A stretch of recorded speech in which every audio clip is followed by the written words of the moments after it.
Today I'm going to share a technique which not just me, but anyone with a higher body fat percentage should do. It's like a superpower.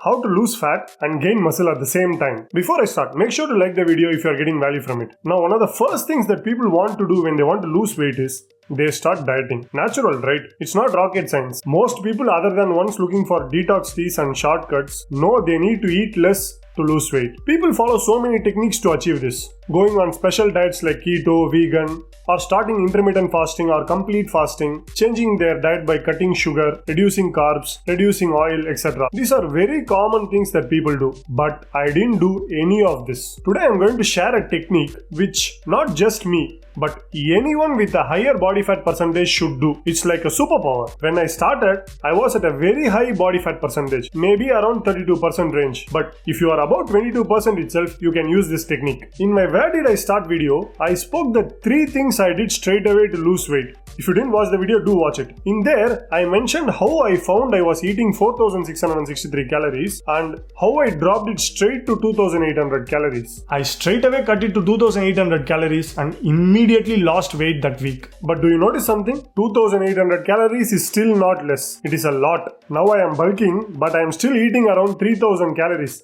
Though I have like 4 to 5 kg more muscle than then. So when I dropped it to 2,800, that's still a lot. The reason why I did it was body recomposition. This is the secret. Body recomposition is possible even if you are below 20% body fat.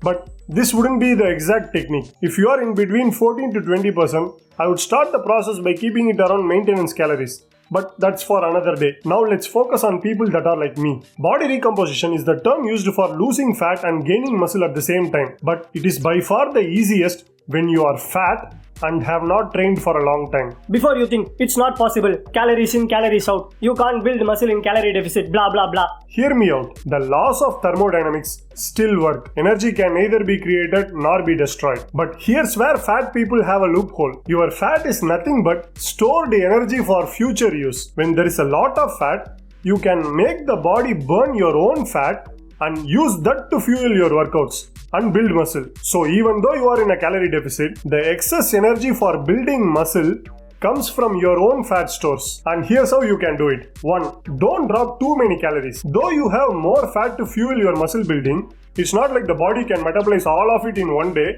and give you energy. You have 20 kgs of fat. Here, take 180,000 calories today. Body never works like that. It's not a balloon. It is slow. So go for something like 200 calorie deficit. And that's what I did. I calculated my maintenance calories around 3000. So I cut 200 calories and started eating 2800. Also, when you don't cut too much, you can go on a deficit for a longer time. Your energy levels are not going to drop straight away. This is why you should never go on a crash diet when you start. Most people make this mistake and give up their diet before they can reach their goals. Also, one other thing that happens when you cut too much is subconsciously your body reduces your movement. The fidgeting, the overall need, everything drops. So what you can do is calculate your maintenance calories from a calculator and reduce 200 calories from it. As usual, I will share the link to the calculator in the description. Check it out. Another mistake that people make when cutting calories is they cut a lot of carbs. Carbs fuel your workouts. So when you are recomping, don't cut carbs completely.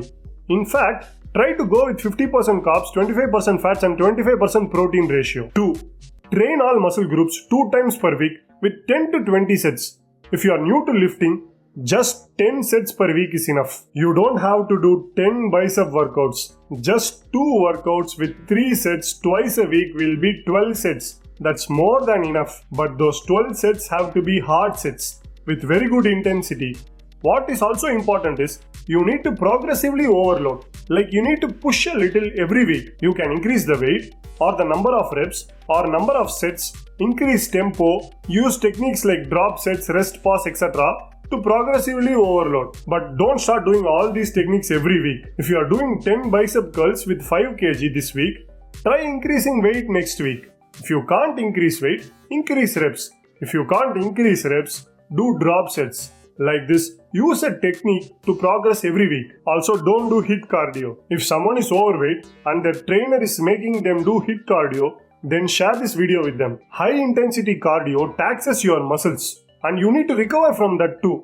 As much as exercise is important, recovering is important as well.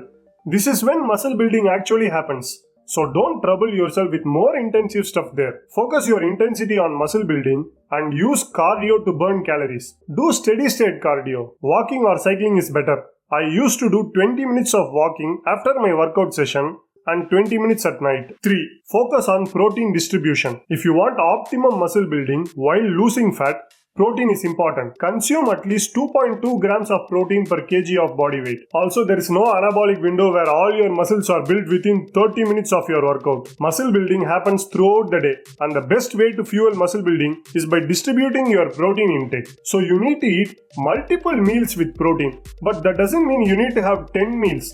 Research shows 4 to 5 meals is more than enough. Say you need 150 grams protein. Distribute it like 25 grams per each meal. It doesn't have to be exact 25 grams in each meal. You can do 20 in one and 30 in another. That's fine. But don't do 3 meals with 10 grams protein each and stuff all the remaining 120 grams into 2 meals. Then, this is not the time for intermittent fasting. I do intermittent fasting during the final stages of my cut. But now we are talking about losing fat and building muscle at the same time. You will have to distribute your 4 to 5 meals 2 to 3 hours apart for maximum muscle protein synthesis. Finally, drink water. People think only protein is necessary to build muscle. You need water to build muscle. No one is telling you this. Also, water fills you up and has 0 calories. So it does both. It helps you build muscle, helps you eat less, gain muscle, lose fat at the same time. That's what we are trying to do, right? So drink enough water, at least 4 liters per day. Once you build some muscle, your basal metabolic rate increases and you can burn fat longer without a plateau. Anyone who is starting their fitness journey on a higher body fat percentage should do this. Please share this video with your friends. Thanks.